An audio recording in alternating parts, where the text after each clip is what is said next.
Bonjour tout le monde. Nous voilà après Shavuot.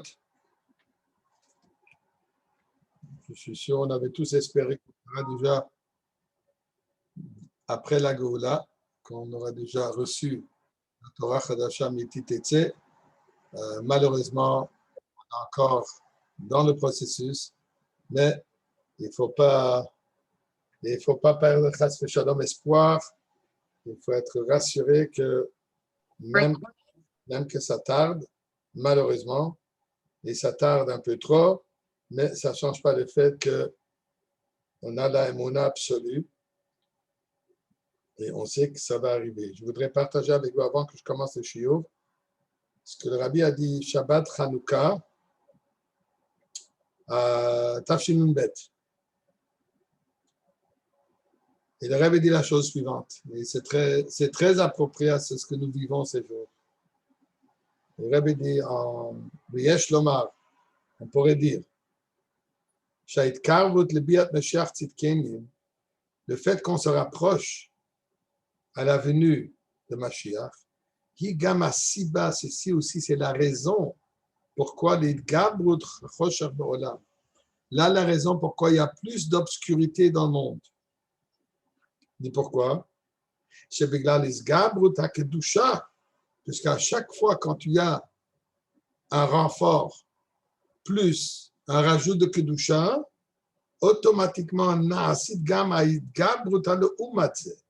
Il y a tout de suite un renfort que le Umadze, la Kelipa, aussi fait plus d'efforts pour que ça ne s'avère pas. Donc là, chaque fois qu'il y a plus de lumière, automatiquement, il y a plus de conflits, il y a plus de combats contre cette lumière particulière. Et étant donné que maintenant, de quoi il s'agit de la lumière de la Géoula.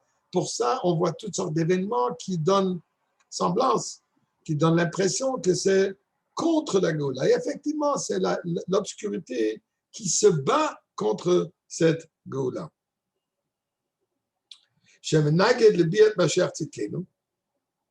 Qui s'oppose à la venue de Mashiach Tzidkenu.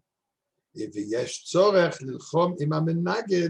c'est pour ça qu'il y a une nécessité, un besoin de se battre, de confronter la force opposante.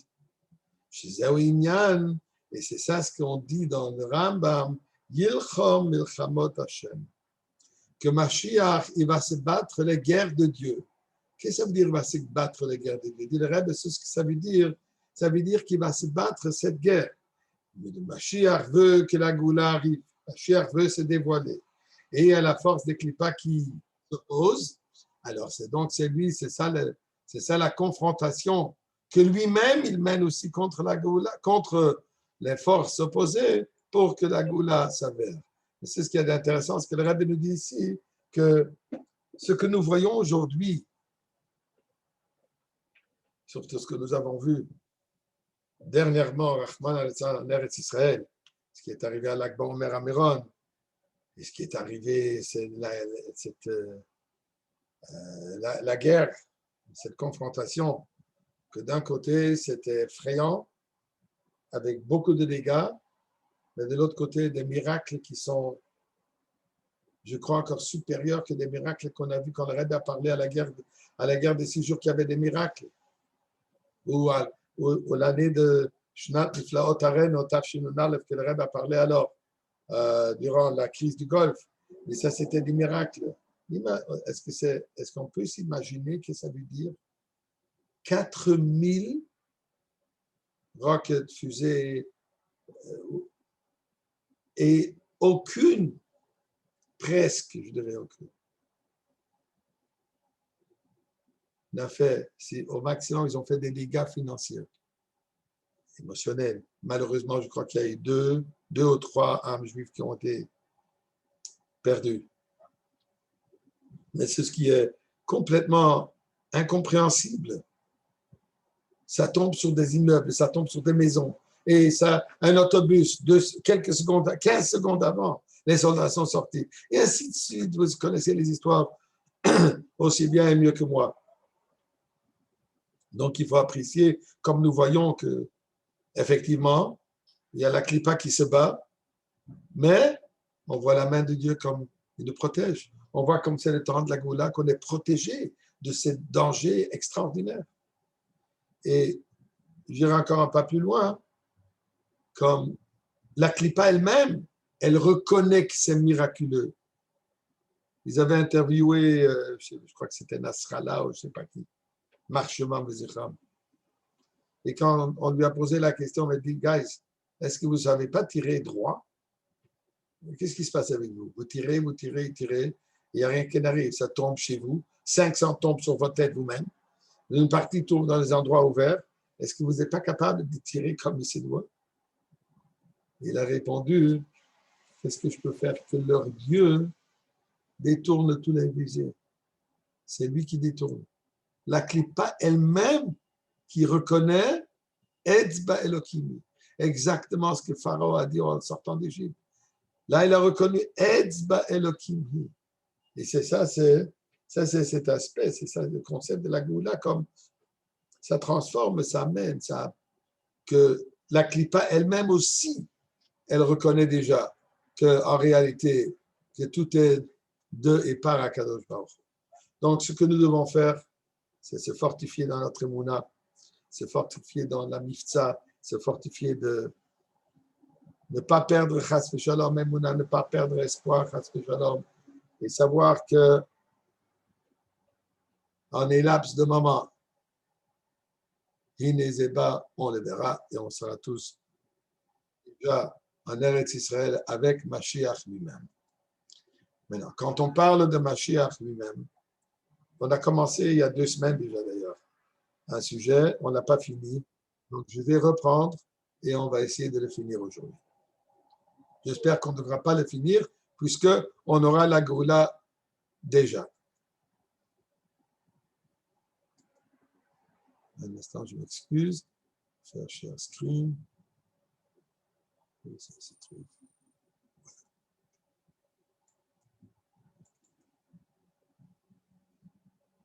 OK.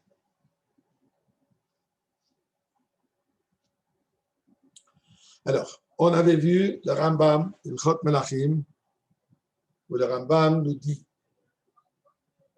qu'est-ce qui va se passer au moment de la Goula. Vous vous souvenez, on avait parlé que l'idée de plusieurs étapes.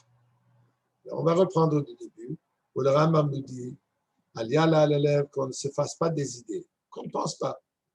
On ne peut pas avoir des idées en pensant qu'au temps de Mashiach, chez Bimot HaMashiach, il battait d'avoir Minago Shel Olam. Que le monde va être transformé, que le monde deviendra un autre monde. Ou alors qu'il va y avoir une innovation dans la création du monde. Dieu a créé le monde 5781 ans d'une certaine manière, et maintenant il va la créer d'une autre manière. Il dit non, ne vous faites pas des illusions comme ça. La lève, ne pense pas. C'est pas du tout. Ça ne rentre même pas en considération. Qu'est-ce qui va se passer? Olam kimin hagonoeg. Le monde va continuer selon le modèle tel qu'on le connaît. Et là, il pose la question, mais nous trouvons dans les prophéties d'Ishaïa ou Hanavi, où on connaît tous cette image, le Goz et Evim Keves, où il y aura le loup qui va habiter ensemble avec le mouton. Le Namer, qu'est-ce que je suis, je m'excuse. Ici. Le Goz et Evim Keves, le Namer que le loup habitera avec le mouton et le léopard va se coucher avec la brebis, avec le jeune bouc. Ce sont des choses qui ne sont pas naturelles. C'est complètement miraculeux qu'un animal sauvage, comme un loup, un lion, etc., ne vont pas dévorer leur lunch. Alors, donc ceci, ça représente une transformation, un changement de la nature. Alors, il dit non, c'est pas de ça ce qui fait allusion. Il ne parle pas d'une manière concrète. Il dit tout ça n'est que allégorique. Machal v'chida. C'est allégorique à quoi? Il dit c'est allégorique en représentant que Am Israël vivront en paix, en sécurité parmi les non-juifs, parmi les les idolâtres qui sont comparés à des léopards, qui sont comparés à des loups, qui sont comparés à des animaux sauvages, qui ne cherchent qu'à nous faire du tort, comme on a bien vu ces jours-ci. Alors, dit le Rambam, qu'est-ce qui va se passer au moment de la Goula, au moment que Mashiach sera là? Qu'on va vivre en paix. On aura de la paix. Et on n'aura pas besoin de se protéger avec des, comment il appelle, la kippa, l'Iron Dome, kippa tabarzel. On aura besoin, on aura la kippa, la mère kippa, la kippa que nous avons sur la tête. C'est ça la mère kippa qui va nous protéger. Et on va reconnaître que c'est ça ce qui nous protège. Aujourd'hui aussi, ça nous protège. Mais là, on le verra. On va réaliser, et le monde entier va réaliser que il n'y a pas de sens d'essayer de nous battre, essayer de nous vaincre, essayer de nous détruire, puisqu'ils vont vivre comme des êtres civilisés. Il rapporte un passouk là-dessus. Et là, il continue. Qu'est-ce qui va se passer? Et toutes les nations, tous les idolâtres vont réaccepter la vérité. Qu'est-ce qu'on veut dire ici? Ça ne veut pas dire qu'ils vont devenir juifs, ça ne veut pas dire qu'ils veulent se convertir, non. On ne cherche pas à les convertir, mais ils vont retourner à la croyance véridique, la croyance en Dieu, et vont faire les 7 lois de Noir, le Sheva Mitzvot de Noir. Et comme il dit, le Yigzelo, le Yashriso, ils ne vont pas tuer, ils ne vont pas voler, ils ne vont pas détruire. Et ils vont manger en paix avec Am Israël. Et c'est ça ce que ça représente. Il y a marqué que le lion, comme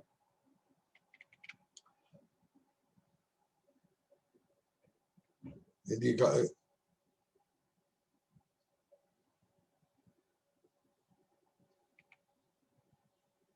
voilà, comme il dit ici, comme le bœuf. Kabaka comme le bœuf, je m'excuse, j'ai oublié le mot. Le lion, il va manger la paille comme un bœuf. Au lieu de manger, c'est ce que présentement, ils mangent la viande crue. Pourquoi? Puisqu'ils ont besoin de cela pour leurs agressivités.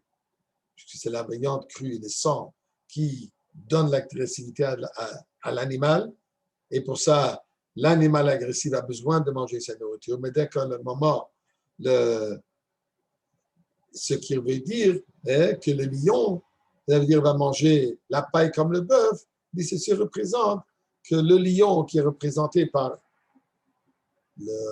l'idolâtre, il va manger la paille comme le juif, il va manger normalement, il ne va pas manger d'une manière agressive, il ne va pas chercher à avoir sa nourriture d'une manière agressive. Au contraire, ils vont manger ensemble en paix avec Am Israël. Et le Rambam qui continue de savoir que toutes les autres prophéties qu'on trouve, toutes sortes d'images, il dit tout ça n'est qu'allégorique. Exactement c'est quoi? C'est quoi le machal? Ça fait allusion à quoi? Et ça, on verra dans le temps de la Goula, on va voir exactement.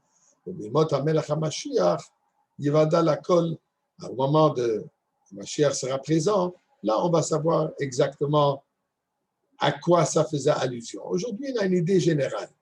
Précisément qui est le lion, qui est le loup, qui est le léopard et qu'est-ce que c'est pas et ainsi de suite. Ça, on verra. Un tout petit peu de patience, dit Rambam, et on verra exactement à quoi ça fait allusion.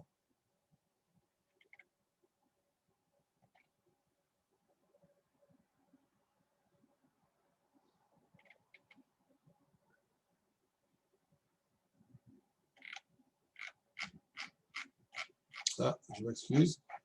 J'ai oublié de faire une copie d'un paragraphe important.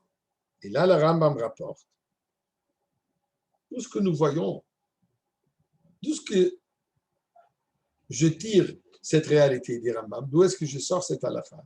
Il dit bien, c'est très simple. Au temps de Rabbi Akiva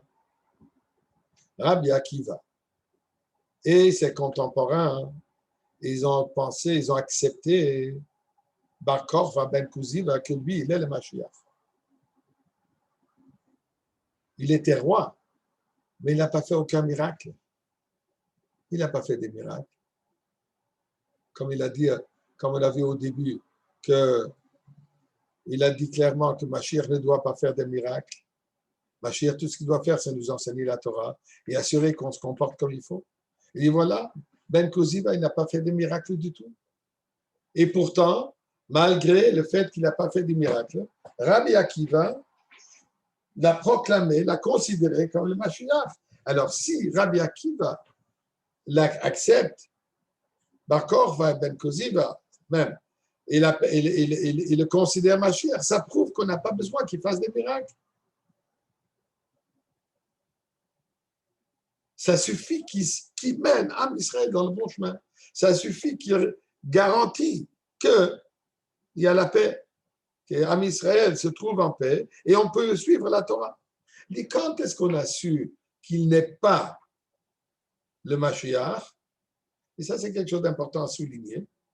Quand est-ce qu'on a su qu'il n'est pas Mashiach? Elle dit quand il s'est fait arrêter par les Romains, par les Ishmaélites. Et il a été forcé et on l'a tué. Quand ils l'ont tué, là on a su qu'il n'est pas Mashiach. Mais le Rambam précise le mot qu'il a été tué, ils l'ont tué. S'il aurait été mort d'une mort naturelle, c'est vrai, il aurait pu toujours être considéré Mashiach. Pourquoi? Puisque comme il dit, la nature n'a pas changé. Le monde naturel n'a pas changé. Puisque le monde naturel n'a pas changé, la mort, elle existe toujours. Mais quand il est tué par des ennemis, ça, c'est pas naturel. Ça prouve qu'il manque dans cette qualité de protéger le peuple juif des ennemis. Ça représente qu'il n'a pas fait ce qu'il doit faire. Pourquoi? Puisque non seulement le peuple juif n'est pas protégé, même lui-même, il n'est pas protégé. Donc, ça prouve qu'il n'est pas Mashiach. Tandis que le fait le décès lui-même n'est pas preuve qu'il n'est pas Mashiach. D'ailleurs, je le souligne puisque c'est important de le savoir, dans le Zohar et dans bien d'autres endroits, c'est rapporté à maintes reprises que chez Mashiach, il y aura deux étapes. Il y aura le moment de Yitgaleh et ensuite Yitkasseh. Il va se dévoiler et ensuite il sera voilé pendant un moment. Combien de temps? C'est déjà trop, ça c'est certain. Mais peu importe, c'est une réalité qui dit dans les arts, Niglev Miskas, il va se dévoiler d'abord en premier moment et ensuite il va être caché, il va être voilé. Qu'est-ce que ça veut dire? Il ne sera pas parmi nous de manière qu'on le voit. Et ensuite il dit, il reviendra. D'ailleurs, le Chassam Sofer dit ça dans d'autres mots. Il dit que Mashiach on va lui annoncer qu'il est Mashiach. Il va commencer à agir et fonctionner dans certaines choses comme Mashiach fonctionne. Et c'est ce qu'il doit accomplir. Ensuite, il va être élevé et il va recevoir une âme supérieure à ce qu'il a déjà pour qu'il devienne le Mashiach déclaré à 100%. Ça, c'est même dans l'Alacha que le Chassam Sofer dit ça, pas d'après la Kabbalah, mais dans l'Alacha simple.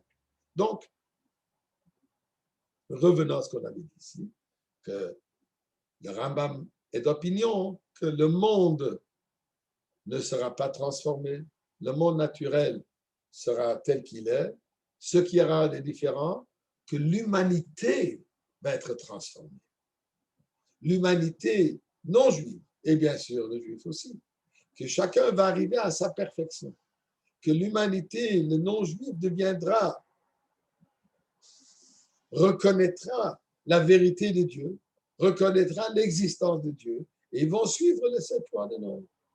Et si on se comporte de cette manière, bien sûr qu'il n'y aura plus de guerre, il n'y aura plus de conflit, il n'y aura pas de jalousie, comme il dit dans l'autre halachot, il n'y aura pas de jalousie, il n'y aura pas de compétition, il y aura l'abondance, tout le monde va être bien, tout le monde sera content. Et je serai content avec ce que j'ai, je n'aurai pas besoin plus parce que mon voisin aura plus que moi. Non, tout le monde va être bien content et tout le monde aura tout ce qu'il a besoin et même plus. Donc, ça, c'est ce que le Rambam nous dit et ce que nous avons discuté la fois dernière. Là-dessus, on avait posé plusieurs questions.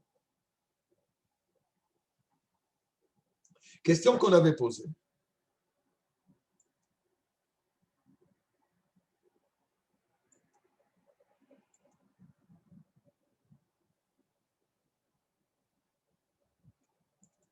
Qu'est-ce qui veut dire que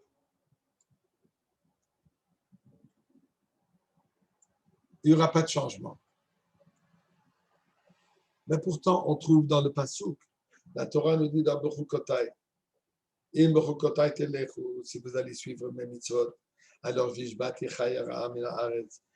vais m'assurer que l'animal sauvage sera calme, sera apaisé. Et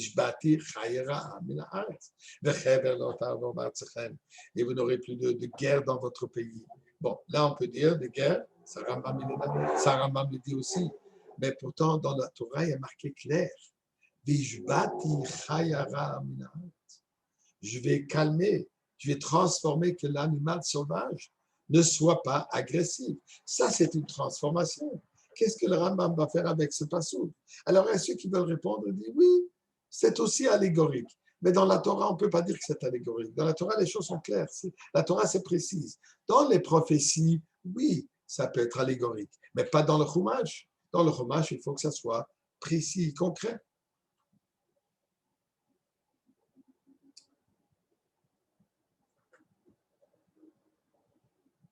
Il y a certains qui veulent répondre. Le Radvaz, il dit, le Ramban, il y a différents commentaires, je ne vais pas rentrer exactement qui dit quoi. Il dit quoi? Le Rambam dit Olam ki minago noeg. Le monde, il va vivre, il va exister comme on le connaît.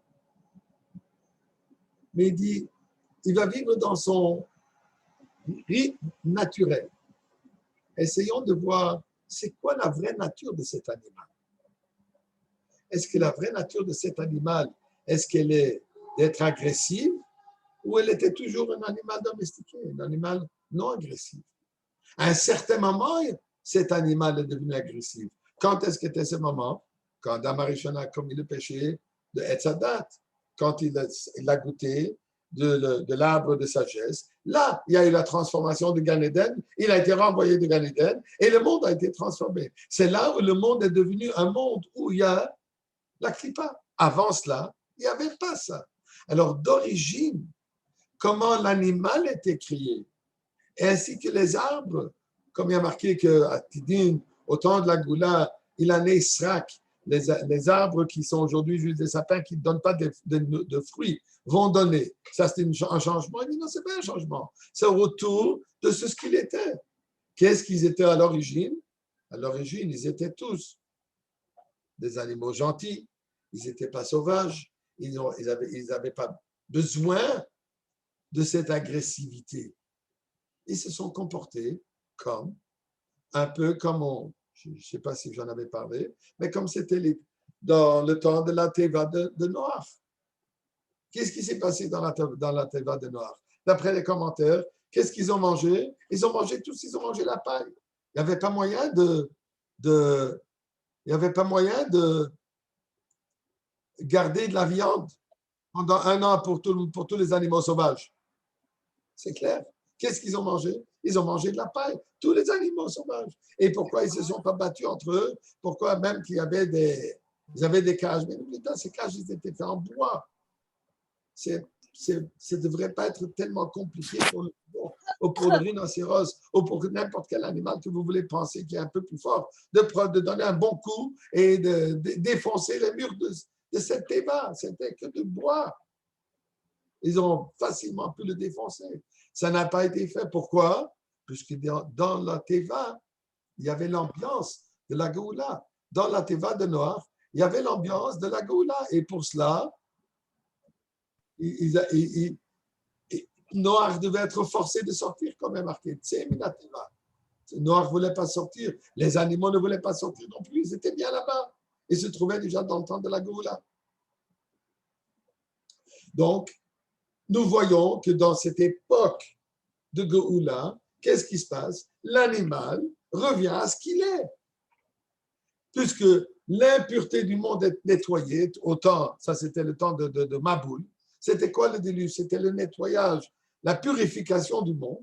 Donc ceux qui sont à l'intérieur ne sont pas affectés par l'impureté du monde. S'ils ne sont pas affectés par l'impureté du monde, il y a un monde parfait. C'est quoi ce monde parfait? La nature originale, il n'y a pas d'agressivité, il n'y a pas de tueur, il n'y a pas de meurtre, il y a juste un monde parfait. D'ailleurs, je suis sûr que vous connaissez l'histoire de Or HaChaim HaKadosh, Rabbi Chaim Ben Attar, que lui, il était aussi artisan de bijoux. Et un jour, le roi ou le califat, qui peu importe qui c'était, lui a commandé chez lui de faire des bijoux pour le mariage de sa fille qui va se passer dans un an. Alors, Chaim HaKadosh lui a prévenu, il lui a dit, écoute, je n'aurai pas le temps de le finir, puisque c'est trop du travail. Il dit, qu'est-ce que c'est trop de travail? Je te donne une année entière. Il dit, oui, tu comprends, mais moi, je ne travaille que, je crois, il avait dit 2 heures par jour. Il dit, qu'est-ce que tu fais le reste de la journée? Le reste de la journée, j'étudie la Torah. Il dit, alors, tu ne vas pas étudier la Torah, tu vas faire le bijou. Alors, Chaim lui dit, écoute, désolé, avec tous mes respects, mon étude de la Torah est plus importante que le bijou. Et je te dis, cherche un autre artisan qui va pouvoir le faire, plus un autre bijoutier, parce que moi, je ne vais pas te le faire. Le roi qui lui dit, je te préviens, gare à toi, je sais que toi, tu es le seul qui est capable de le faire, et j'attends que tu le fasses. Bon. Alors, Chaim a continué son rythme de vie naturel. Et il a fait ce qu'il a pu faire, mais il n'a pas tout fait. Vient le moment de livrer, il a livré ce qu'il a pu livrer, et pas le reste. Où est le reste? Je t'ai prévenu que je ne vais pas le faire. Je t'ai dit, va chercher.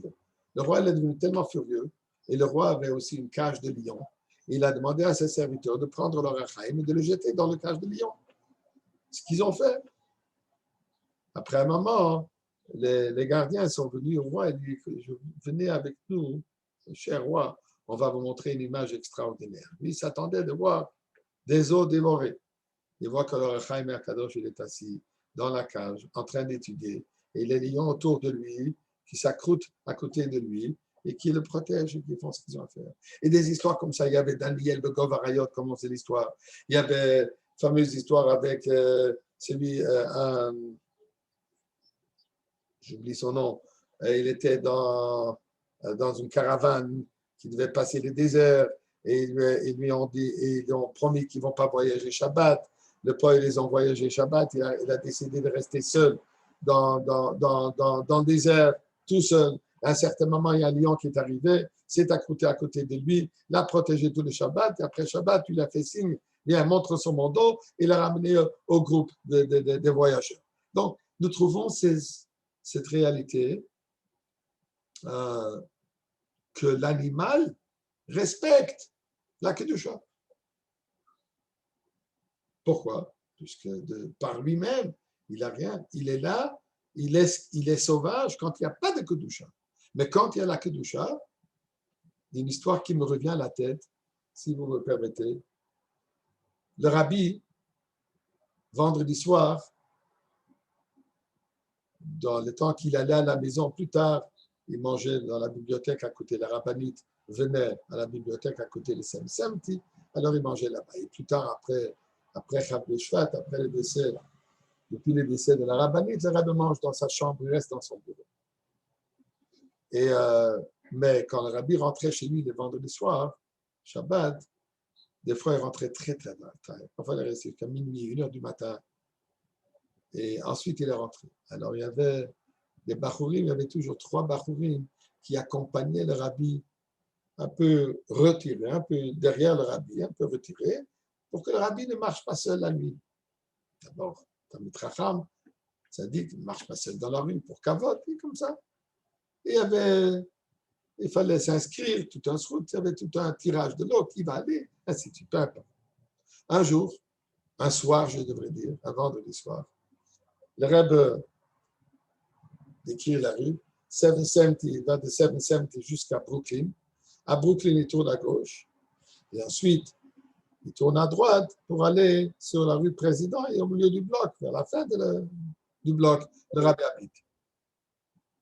Sur Président, alors le Rabbi marche et derrière lui, un peu retiré, il y a 3 bachourim. Et tout à coup, 4 chiens sont sortis en courant sur ces Bachurim, derrière le rabbi, et ils commencent comme pour attaquer les trois Bachurim.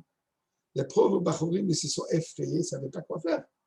Le Rebbe est là, les chiens les attaquent, ils ont peur pour soi-même, ils ont peur, qu'est-ce qui va se passer si les chiens vont décider de tourner vers le rabbi, et ils sont complètement perdus. Ceci a pris quelques secondes. Tout à coup, le Rebbe s'est retourné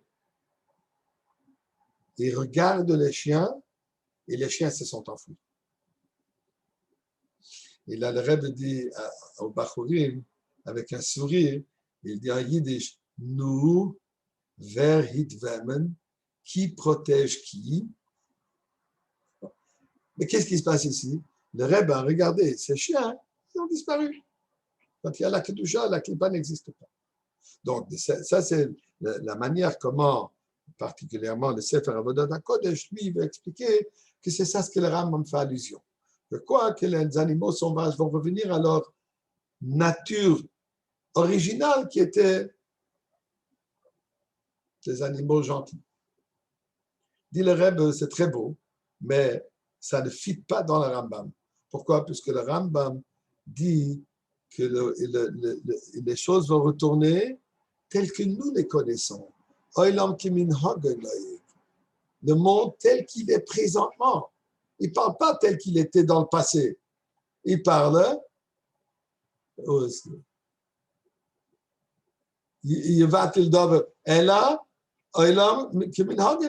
voilà. Quel minag? Il ne parle pas du minag qui était dans le passé, il parle du minag tel que nous le connaissons. Aujourd'hui, ces animaux sauvages ne sont pas très calmés, ne sont pas domestiqués. Bon. Ça, c'est une question. Et la question principale, le Rambam nous enseigne dans les 13 animami, dans les 13 bases de la foi, nous avons la 13e, Techiyat Hametim. La croyance, la émouna absolue dans la résurrection des décédés. Ça, c'est certainement un changement de la nature. C'est certainement pas quelque chose qui est naturel de dire que tout à coup, imaginez-vous, tout l'Harazestim se vide. Haramenuchot se vide. Ici à Montréal, de la savane d'où venait, tout ça va se vider.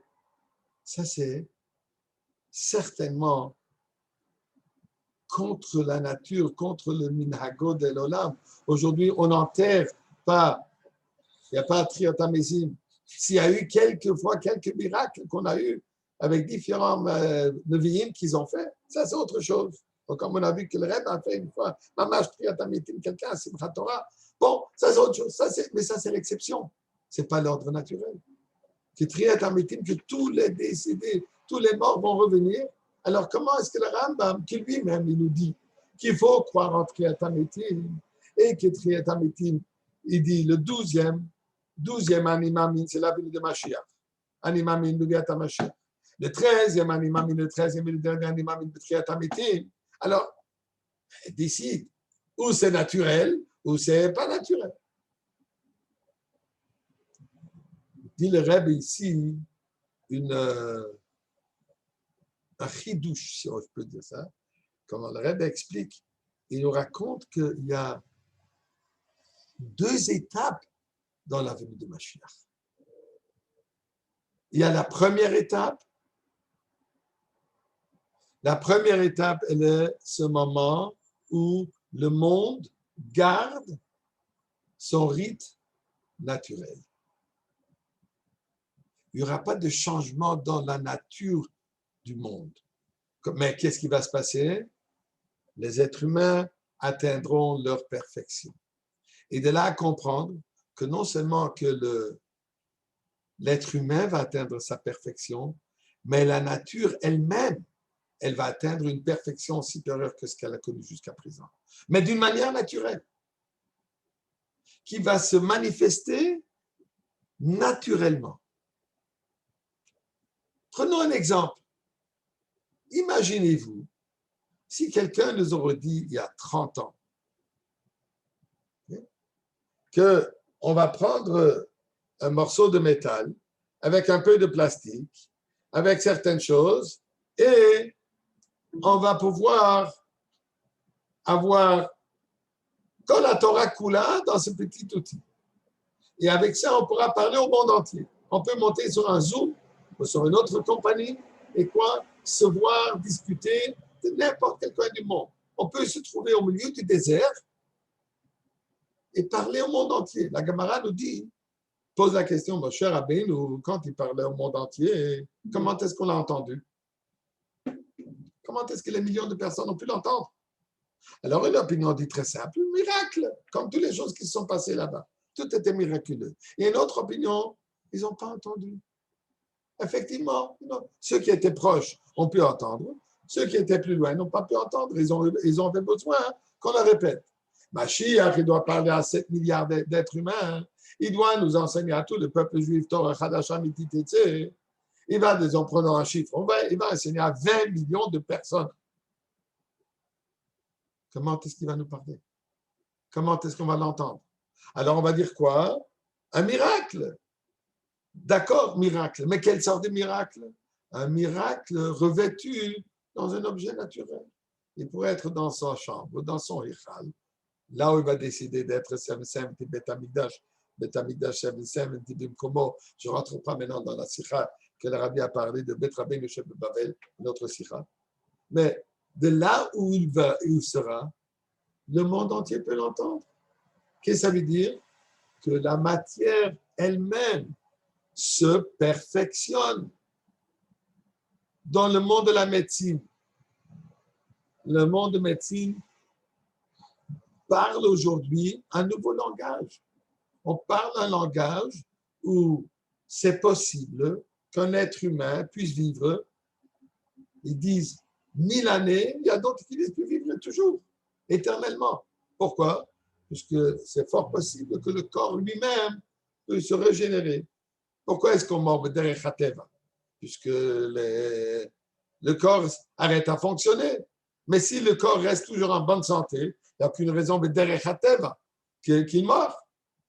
Qu'est-ce qui nous parle ici? C'est que nous savons qu'il y aura un moment de Chaim Mitzrim, une vie éternelle. On en parle aujourd'hui déjà dans des termes de la nature.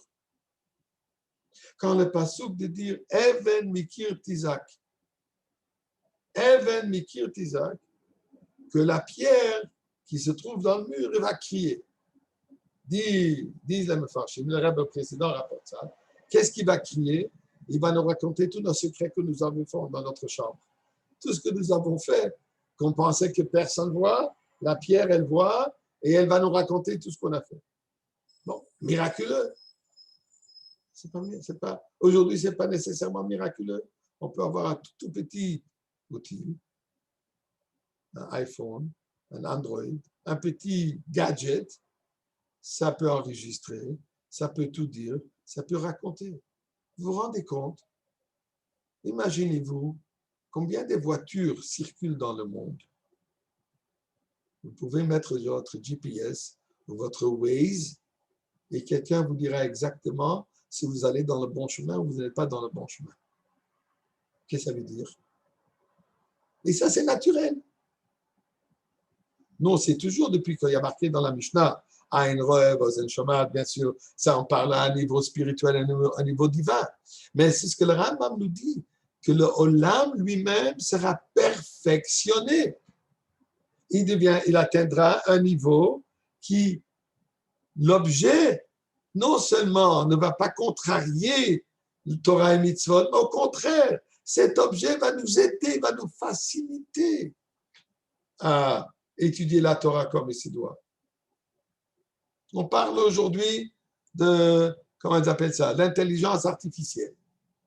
On a peur, aïe, aïe, aïe, ils vont prendre la place des êtres humains. Je dis au contraire, qu'est-ce qu'ils vont faire?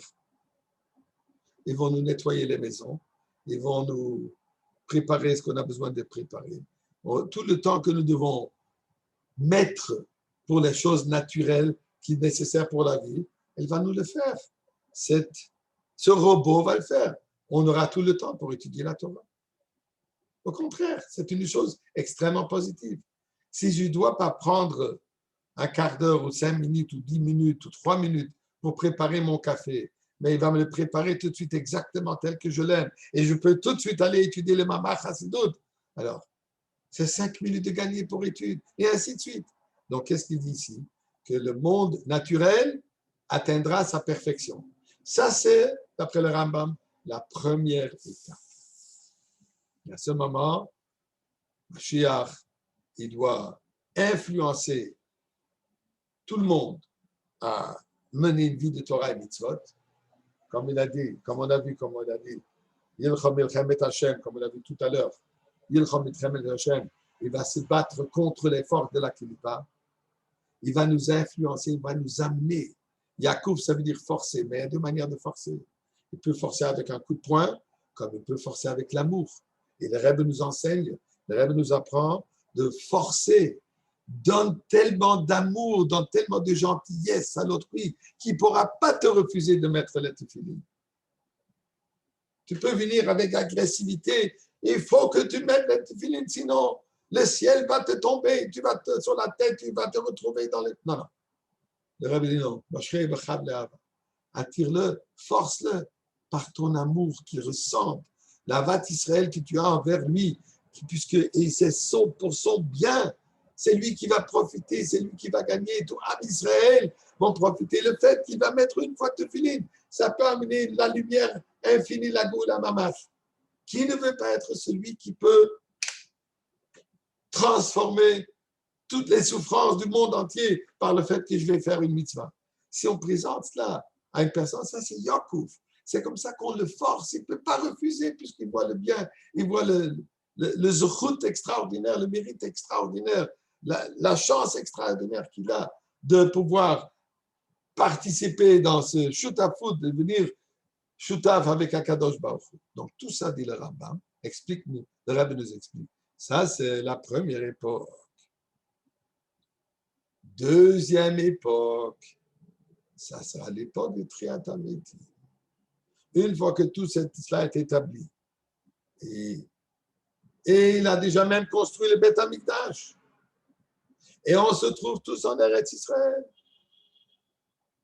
Maintenant, où sera exactement Eretz Israël? Alors là-dessus, il y a toutes sortes d'opinions. Il y a une opinion qui dit que le Beth Amikdash, tout Yerushalayim sera le Beth Amikdash, tout Eretz Israël sera Yerushalayim, et tout le reste du monde sera Eretz Israël. Ça, c'est d'après une opinion. Il y a d'autres opinions qui ne sont pas d'accord avec ça, mais peu importe. On sera tous réunis ensemble. On va tous se retrouver ensemble chez nous, comme on dit. Le vrai chez nous. On n'aura pas besoin que l'Américain me donne permission si j'ai droit d'habiter ici ou non. Ou si j'ai un Égyptien ou un autre Arabe ou un Européen qui va me dire où est-ce que j'ai droit d'habiter et où est-ce que j'ai droit de mettre un clou sur ma mansarde ou sur mon balcon. Ça, c'est Galout. On sera chez nous sous le règne de Melech HaMashiach. Et le monde entier vont reconnaître et vont accepter cette réalité. De plus en plus, ils reconnaissent. Pourquoi? Parce qu'on se rapproche. De plus en plus, on voit que le monde entier reconnaît que c'est ça la vérité, mais malheureusement, on est encore un peu dans le galout. Il y a encore l'obscurité. Il y a encore le rat. Il y a encore du mal qui se bat. Et ça, il faut le détruire de toutes les manières possibles. Après cela viendra la deuxième étape. Ça sera l'étape de Triat Hamiti. À ce moment-là, il y aura des transformations. Là, sera un nouveau monde. Effectivement, ça sera différemment. Maintenant, pourquoi est-ce que le Rambam ne rapporte pas cela? Et pour la toute simple raison, on l'a vu tout à l'heure. Sur quoi il base cette halakha, cette opinion que le monde ne va pas changer? Sur quoi? Sur Bar Korfa, que Rabbi Akiva a accepté que Mashiach, il est Mashiach, puisque il a régné, il a dirigé en Israël. Donc, il dit, c'est ça ce que j'ai besoin. C'est ça ce qui est important. La deuxième étape, je n'ai pas d'halakha là-dessus. Le Rambam, c'est faire halachot. Ici, je vois une halakha claire, puisque Rabbi Akiva l'a dit donc, quand je vois une personne qui mérite, qui est digne d'être considérée Mashiach, là, je dois le faire, puisque c'est ce que Rabbi Akiva a fait. Rabbi Akiva l'a proclamé Bakosba Mashiach. Pourquoi? Puisque l'Alakha dit que quand une personne qui donne signe, qui a toutes les qualités que Mashiach doit avoir, il faut le proclamer Mashiach. La deuxième étape, Triat Amitim, ça dépend déjà complètement en Dieu. Il n'y a pas d'Alakha là-dessus. Donc, dans la base de Emouna, bien sûr qu'on le croit. Parce que la Emouna est là que Dieu va faire cette chose. Mais une Alakha, c'est une Alakha concrète. Alors, l'Alakha concrète est que je dois croire. Anima Amin. Mais exactement quoi les détails, qu'est-ce qui va se passer? Là-dessus, il n'y a pas d'Alakhot. Donc, le Rambam, il n'en parle pas du tout. Tel que Rabbi Akiva, lui aussi, il a parlé la première étape. Et c'est pour ça, et c'est de ça qu'il s'agit dans l'Alakhot du Rambam. Avec cela, donc, nous comprenons que toutes les questions qu'on a posées sur le Rambam, qu'est-ce qu'on fait avec Triat Amitim, mais qu'est-ce qu'on fait avec Shbat Chayera, ça dépend à quel moment. Mais Shbat Chayera, la transformation de la nature de l'animal, ceci sera dans la deuxième étape. Dans la première étape, ça fait allusion aux nations, ça fait allusion aux idolâtres qui cesseront d'être des idolâtres. Ils cesseront de mener une vie d'abrutis comme on les voit aujourd'hui, les Hamasnikim, tous les musulmans qui sont là-bas, qui sont en train de danser par grande joie de leur grande victoire qu'ils ont eue, pas rentrer dans la politique, mais tous ceux-là, ils vont aussi devenir des êtres humains civilisés. Quelqu'un dit, mais ça, c'est le plus grand miracle. D'accord, mais c'est un miracle qui est habillé, qui peut se revêtir dans la nature, tel qu'on en a vu d'autres aussi, que pendant de longues années, ils étaient les plus grands ennemis. Et maintenant, ils ont décidé, pourquoi être ennemis, on peut vivre ensemble comme s'il ne doit pas respect un à l'autre. C'est ça ce que le Rambam nous dit dans cette halakha, comme on l'a dit au début du chapitre 12, et ce que nous prions, ce que nous demandons, ce que nous exigeons d'Akadosh Baruch Hu, et Bonne Shalom, amène déjà au moins la première étape, et que ceci s'avère aujourd'hui même. Là-dessus, on se donne rendez-vous à l'entrée principale du Beth Amikdash dans quelques moins de secondes, nanosecondes. Bonne journée, Kol Touf.